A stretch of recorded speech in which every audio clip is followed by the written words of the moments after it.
Welcome to the introduction to API Specification Q1, focusing on quality management systems for manufacturing organizations for the petroleum and natural gas industry. If you're making equipment that's going into the oil and gas field, API Q1 is your go-to guide. Think of it as the essential playbook for oil and gas manufacturers, helping drive top-notch operational excellence, smart risk management, and ensuring everything clicks with API product specifications. It's serious stuff because in this industry, quality isn't just a buzzword, it's critical. Imagine you're part of a team building a critical component for an offshore rig. If that component isn't up to par because the quality plan maybe was not as good as it should have been, or supplier oversight was lacking, a seemingly small error could snowball into a massive problem, maybe even an environmental disaster. API Q1 acts like that super reliable safety net, making sure every part, every process meets the incredible tough demands of the oil and gas world. It's about preventing those moments before they happen. Now let's take a quick trip down memory lane with API Q1. This standards wasn't born yesterday. The first edition popped up way back in 1985. Some of us may have been still in middle school. It's evolved quite a bit since then. The 8th edition in 2003 was a key step, getting it synced with ISO 9001-2000. But the 9th edition in 2013, that was a game changer. API decided to step away from ISO 9001 structure and really double down on requirements specific to the oil and gas industry. We're talking about serious risk assessment, contingency planning, the kind of things you really need when the stakes are high. Then came Addendum 1 in 2016 and Addendum 2 in 2018, which fine-tuned things further. And now the 10th edition is the latest and greatest, effective September 2024. Let's look at those recent changes a bit more because they matter if you are working with API Q1. Addendum 1 to API Q1 9th edition, issued in 2016, was the first tweak to the 9th edition and pretty minor, like a small software patch. Its main job was to update the references specifically to ISO 9000, which is like the dictionary for quality management terms. Addendum 1 swapped out the old ISO 9001-2005 for the newer ISO 9000-2015. Why? Just to make sure everyone using API Q1 was on the same page with the latest definition and quality concepts from ISO. Kind of simple. Addendum 2 to API Q1 9th edition, issued in June 2018 and effective in June 1st, 2019. Now, this Addendum 2 was a bit more of a workout for the 9th edition, especially around how companies manage their suppliers, what we call the supply chain.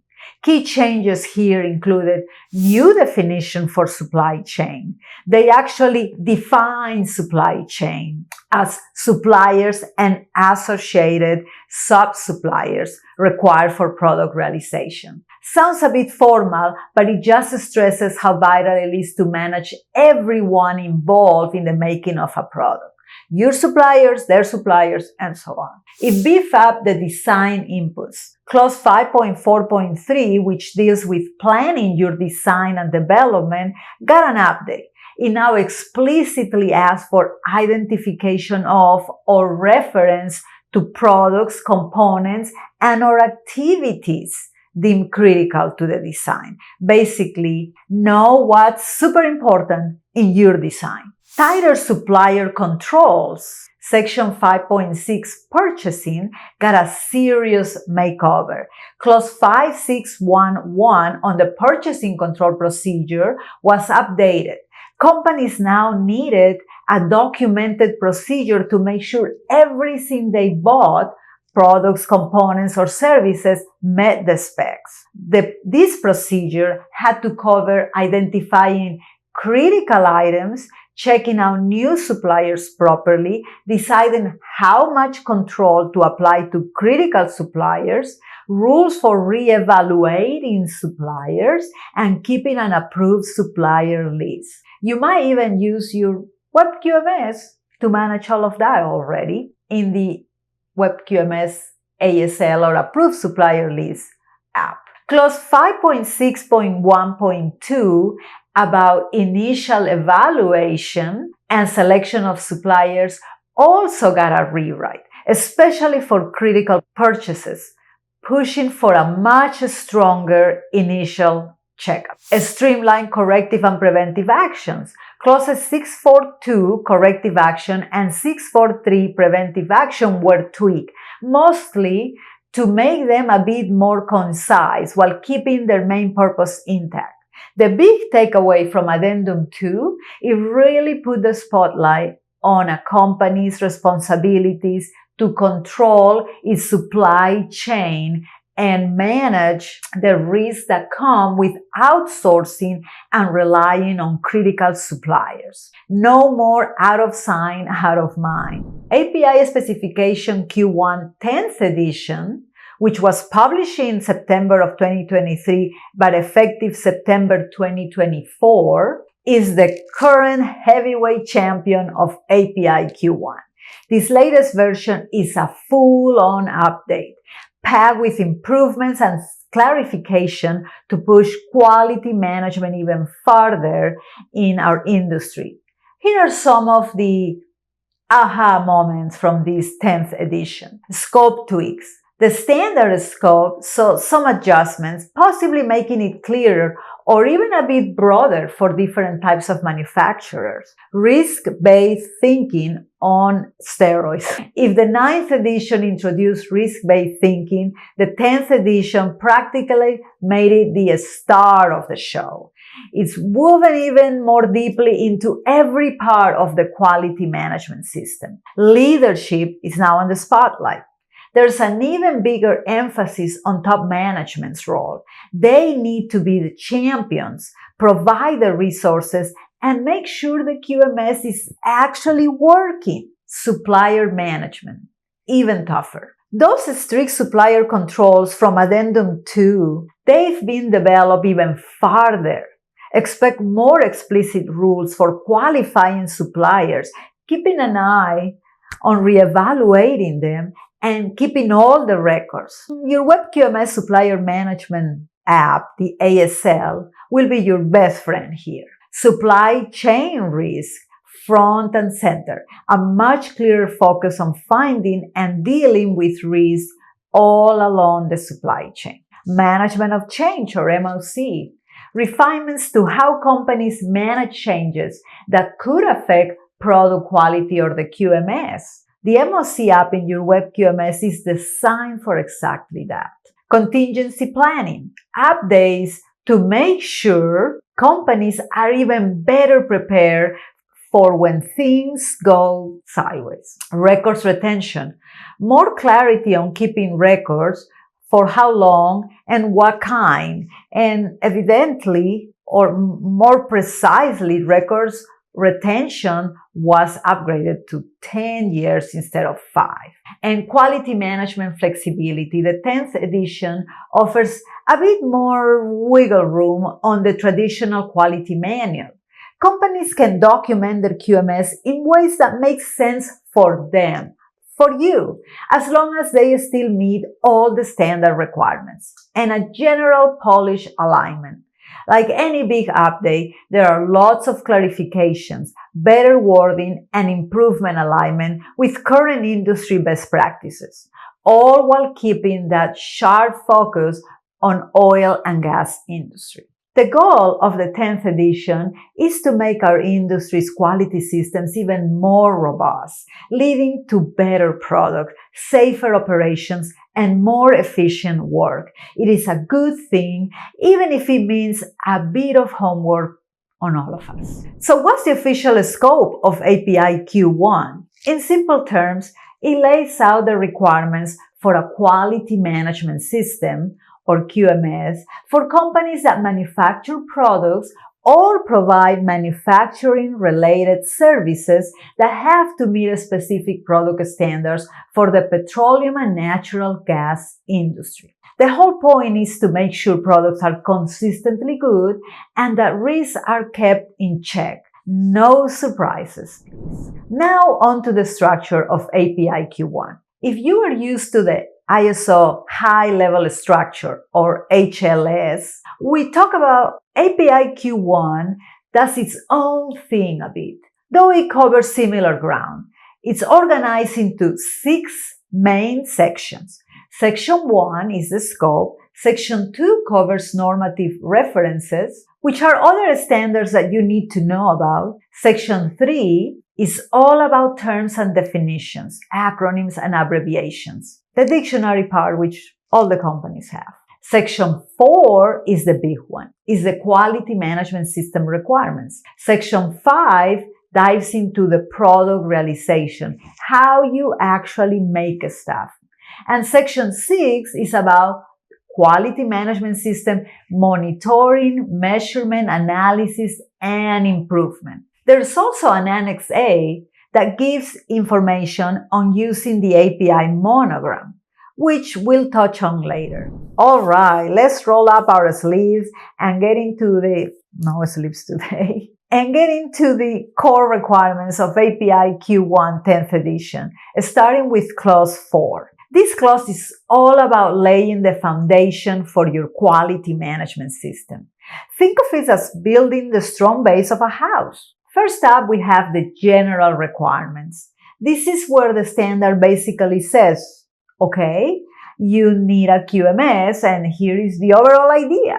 It establishes the need for the organization to figure out all the processes necessary for its QMS and how they apply across the company. Next is management responsibility. This is huge now, and the 10th edition really shines a spotlight here. It's all about top management's commitment. Are they walking the talk?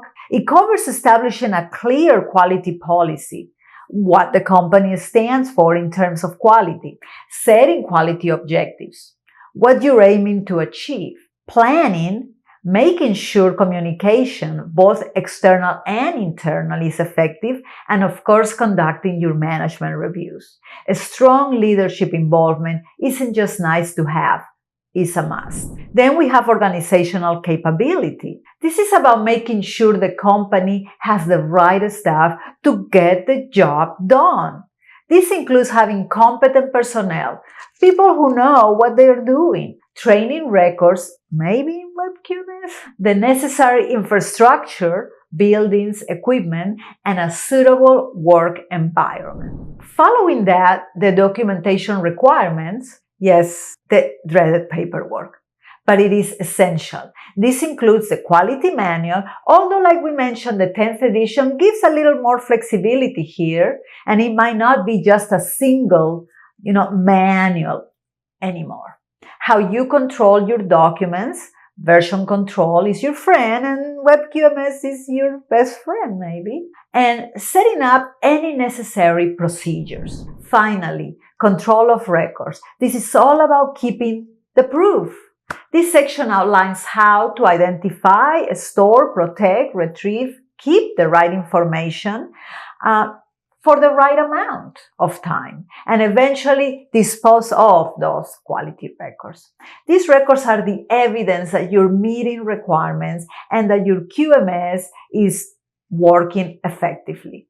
So Clause 4 makes sure that your QMS is properly set up, documented, and has the resources it needs, and has management's full backing. Now let's move on to Clause 5 of API Q1. This one is a beast in a good way. It's all about product realization, which is a fancy term for how your products are actually designed, made, and how services related to manufacturing are delivered. all while meeting customer needs and API Q1 requirements. This is where the rubber meets the road. So let's start with contract review. First things first. Before you promise anything to a customer, this step makes sure everyone understands what the customer wants, that their requirements are crystal clear, and critically, that your organization can actually deliver on those promises. Planning.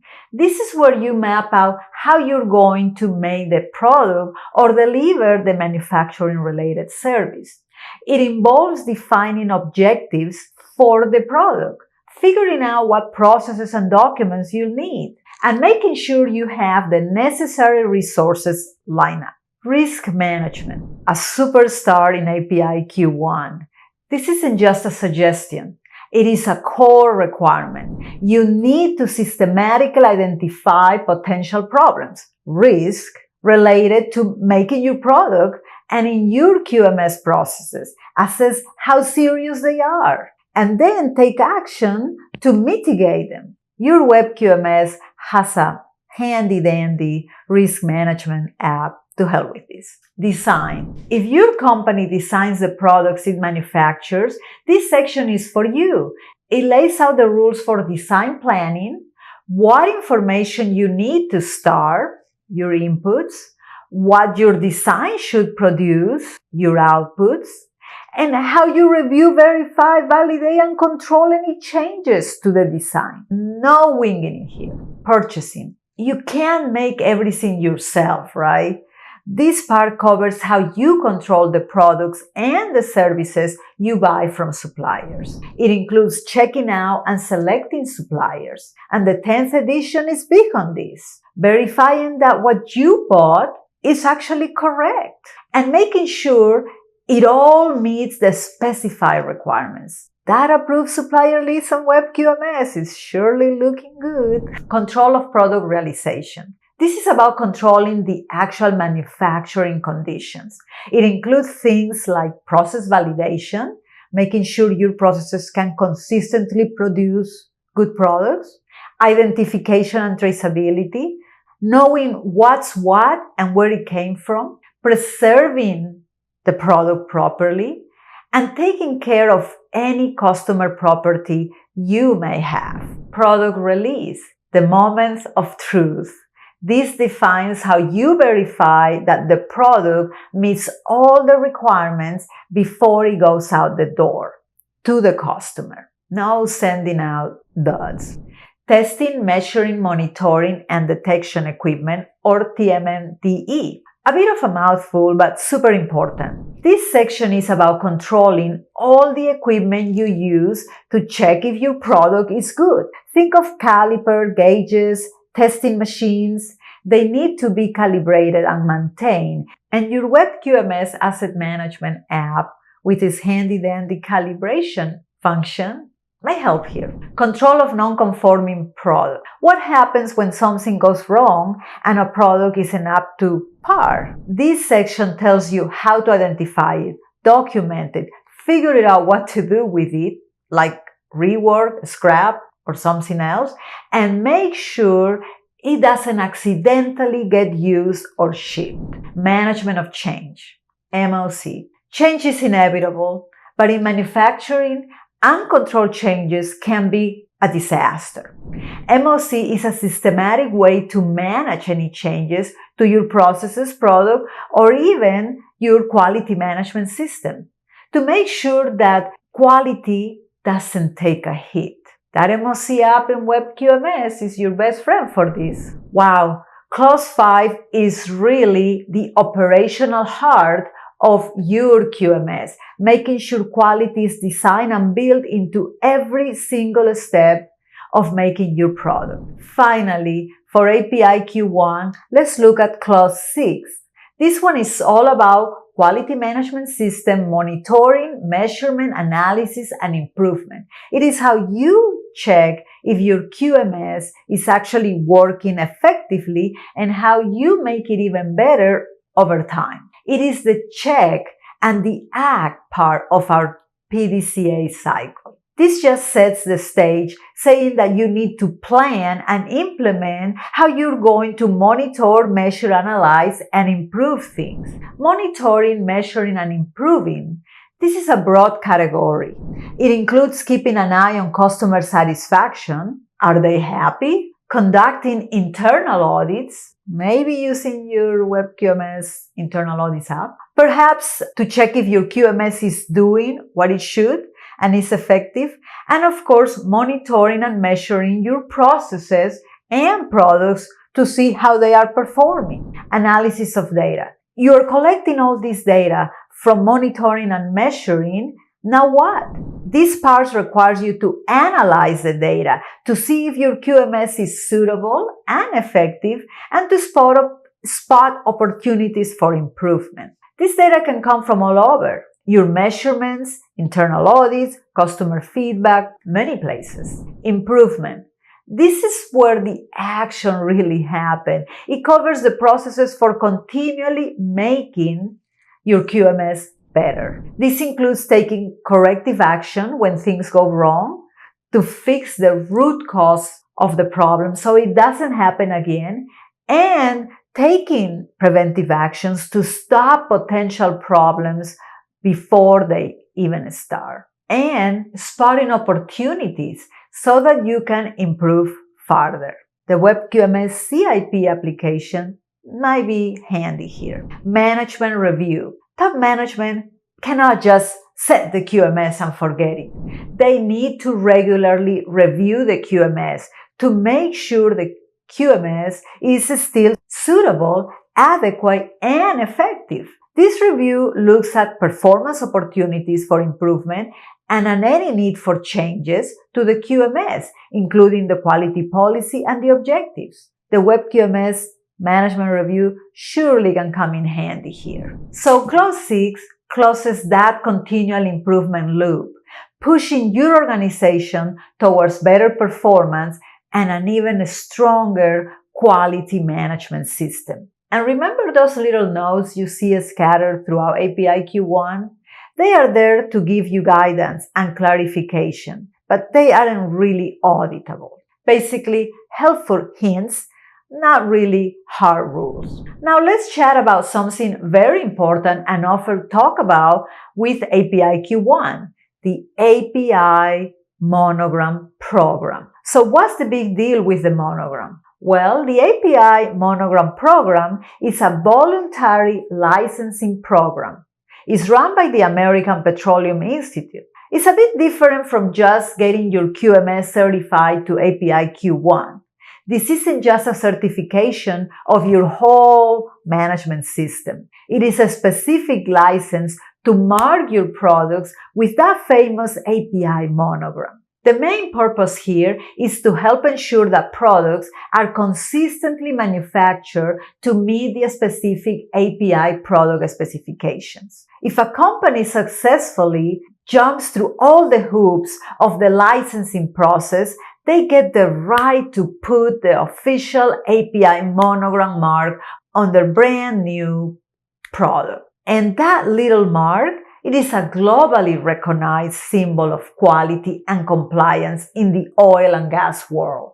It's like a seal of approval. Who is this scope for? It's aimed squarely at manufacturers of equipment and materials that are specifically designed for the petroleum and natural gas industry. It covers a huge range of products, all detailed in various API product specifications. Now here's a core requirement.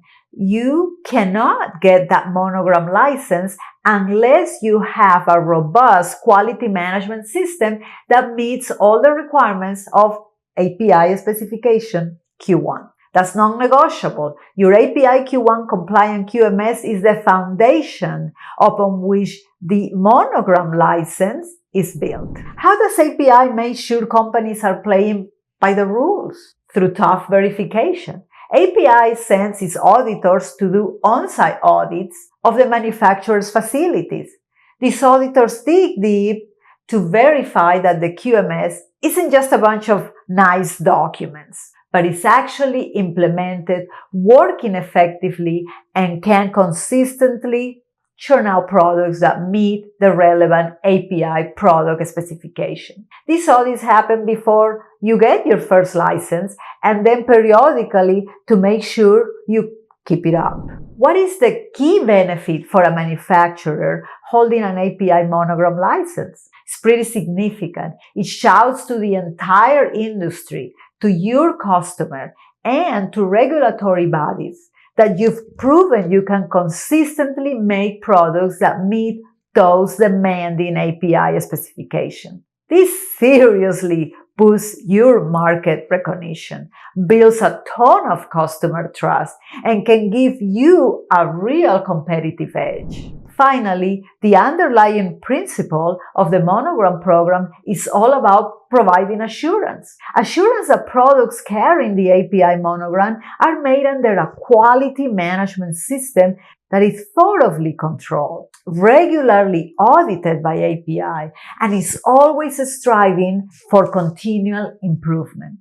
All in line with API Specification Q1. In a nutshell, API Q1 certification shows your company has a compliant QMS. The API Monogram license takes it a step further, attesting to your capability to manufacture specific products to API standards under that QMS. It is a powerful combination. API Q1 really drives that operational discipline, helps mitigate those critical risks, and keeps companies aligned with regulations, making it absolutely essential for anyone supplying the petroleum industry to prove they are serious about quality and reliability.